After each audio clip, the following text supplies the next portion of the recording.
사도신경하심으로 우리의 신앙을 하나님 앞에 고백합니다. 나는 전능하신 아버지 하나님, 천지의 창조주를 믿습니다. 나는 그의 유일하신 아들 우리 주 예수 그리스도를 믿습니다.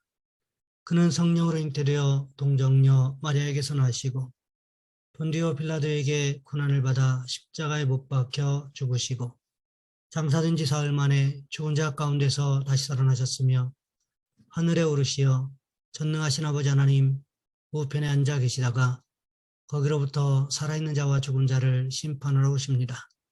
나는 성령을 믿으며 거룩한 공교회와 성도의 교제와 죄를 용서받는 것과 몸의 부활과 영생을 믿습니다. 아멘. 찬송가 250장입니다.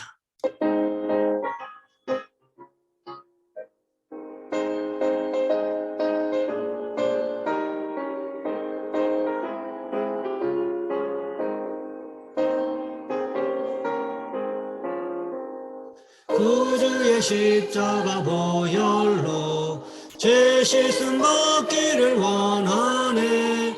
내 죄를 씻으신 주 이름 찬송합시다. 찬송합시다. 찬송합시다.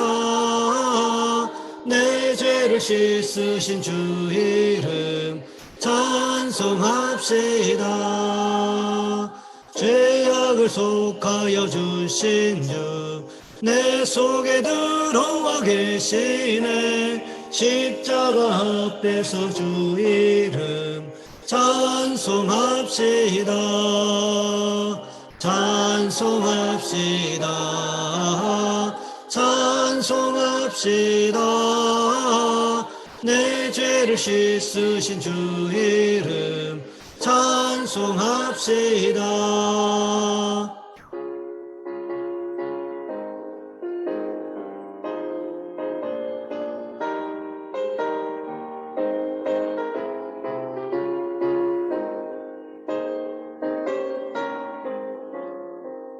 주 앞에 흐르는 생명수 날 씻어 정하게 하시네. 내 기쁨 정성을 다하여 찬송합시다. 찬송합시다. 찬송합시다. 내 죄를 씻으신 주 이름 찬송합시다. 내 주께 회개한 영혼은 생명수 가운데 젖었네. 흠없고 순전한 주 이름 찬송합시다. 찬송합시다. 찬송합시다. 내 죄를 씻으신 주 이름 찬송합시다.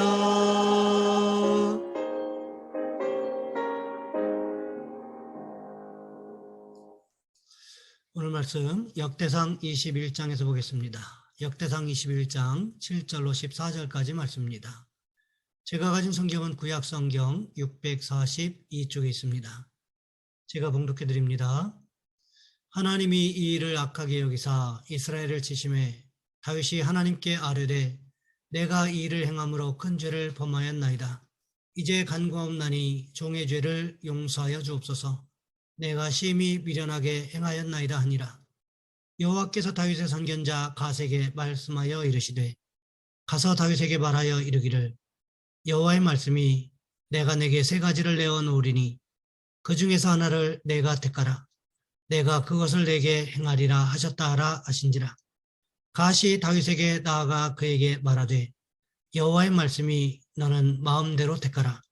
혹 3년 기근이든지 혹 내가 석 달을 적군에게 패하여 적군의 칼에 쫓길 일이든지 혹 여호와의 칼 곧 전염병이 사흘 동안 이 땅에 유행하며 여호와의 천사가 이스라엘 온 지경을 멸할 일이든지라고 하셨나니 내가 무슨 말로 나를 보내신 이에게 대답할지를 결정하소서 하니 다윗이 갓에게 이르되 내가 곤경에 빠졌도다. 여호와께서는 긍휼이 심히 크시니 내가 그의 손에 빠지고 사람의 손에 빠지지 아니하기를 원하나이다 하는지라. 이에 여호와께서 이스라엘 백성에게 전염병을 내리심에 이스라엘 백성 중에서 죽은 자가 7만 명이었더라. 아멘. 오늘 본문의 말씀을 가지고 다윗에게 임한 은혜라는 제목으로 함께 말씀을 살펴보겠습니다. 무엇 하나 부러울 것이 없던 1등 인생을 살았던 정근모 박사를 아십니까? 그는 중고등학교를 1등으로 입학하면서 서울대 물리학과와 미국 미시건 주립대를 거쳐 과기원을 설립하고 과기처 장관을 2차례나 지낸 사람입니다. 그는 하나님 없이도 성공할 수 있는 듯해 보였습니다. 그런데 이런 그의 인생에 고통이 찾아왔습니다. 아들 진우가 만성 신장염으로 고통을 이기지 못하고 자신의 병을 피곤하여 거듭 자살을 시도한 것입니다. 얼마나 괴로웠을까요? 그는 사랑하는 아들의 고통을 바라보면서 자신이 가진 유능함은 사랑하는 아들에게 아무런 도움을 줄 수 없는 무능함일 뿐이었다고 고백할 수밖에 없었습니다.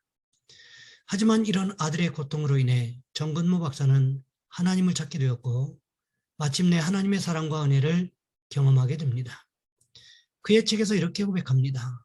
우리 부부가 신앙을 갖게 된 것은 바로 진우 때문이었다. 진우가 아니었던들 우리는 평범한 사람에 불과했을지도 모른다. 설령 신앙생활을 했다 할지라도 미지근한 상태에 머물렀을 것이다. 그렇습니다. 고통은 이유 없이 찾아오지 않습니다. 우리의 불신앙을 깨우치는 것이든 아니면 우리의 믿음을 연단시키기 위함이든 분명한 이유가 있는 것입니다. 그러기에 고통이 찾아올 때 무엇보다도 고통의 원인을 깨달아야 합니다. 오늘 본문에도 보시면 이스라엘 백성들에게 고난이 찾아온 이유가 있었습니다. 바로 다윗의 인구조사 때문이었다는 거지요. 그럼에도 불구하고 다윗이 은혜가 있는 사람이라는 증거가 있었는데 그것이 무엇이었습니까? 그것은 자신의 죄를 깨닫는 모습이 있었다는 것입니다. 그것뿐만이 아니었습니다. 자신의 죄를 깨달을 뿐만 아니라 하나님 앞에 자신의 죄를 고백하는 영적인 민감성이 있었다는 것입니다. 그때 다윗에게 누구를 보내고 있습니까? 선견자 갓을 다윗에게 보내셨습니다. 무슨 말씀을 하셨습니까? 오늘 보면 10절부터 12절까지 말씀해 보시면 이렇게 기록하고 있습니다. 가서 다윗에게 말하여 이르기를 여호와의 말씀이 내가 내게 3가지를 내어 놓으리니 그 중에서 하나를 내가 택하라. 내가 그것을 내게 행하리라 하셨다 하라 하신지라. 갓이 다윗에게 나아가 그에게 말하되 여호와의 말씀이 나는 마음대로 택하라. 혹 3년 기근이든지 혹 내가 10달을 적군에게 패하여 적군의 칼에 쫓길 일이든지 혹 여호와의 칼 곧 전염병이 사흘 동안 이 땅에 유행하며 여호와의 천사가 이스라엘 온 지경을 멸할 일이든지 라고 하셨나니 내가 무슨 말로 나를 보내신 이에게 대답할지를 결정하소서 하니 선견자 갓이 다윗에게 가서 무슨 이야기를 했습니까? 하나님께서 다윗을 징계하기 위한 3가지 방법을 말씀하고 있습니다.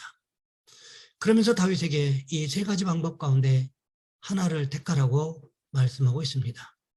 너는 마음대로 택하라. 이것이 무엇을 의미하는 것일까요? 직역해 보면 너는 너를 위하여 취하라. 이런 말이 된다는 것입니다. 이것은 인구조사에 대한 징계로 하나님께서 제시한 3가지 가운데 반드시 한 가지를 선택해야만 한다는 것입니다. 다윗이 분명하게 하나님 앞에 회개했지만 하나님의 징계를 결코 면제받을 수는 없다는 말입니다.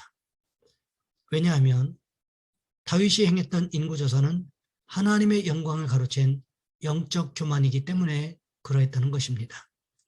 그러하기 때문에 징계를 피할 수는 없는데 다윗에게 자신의 죄악을 겸손히 인정하는 자세로 하나님의 징계를 받을 것을 말씀하고 있다는 거지요.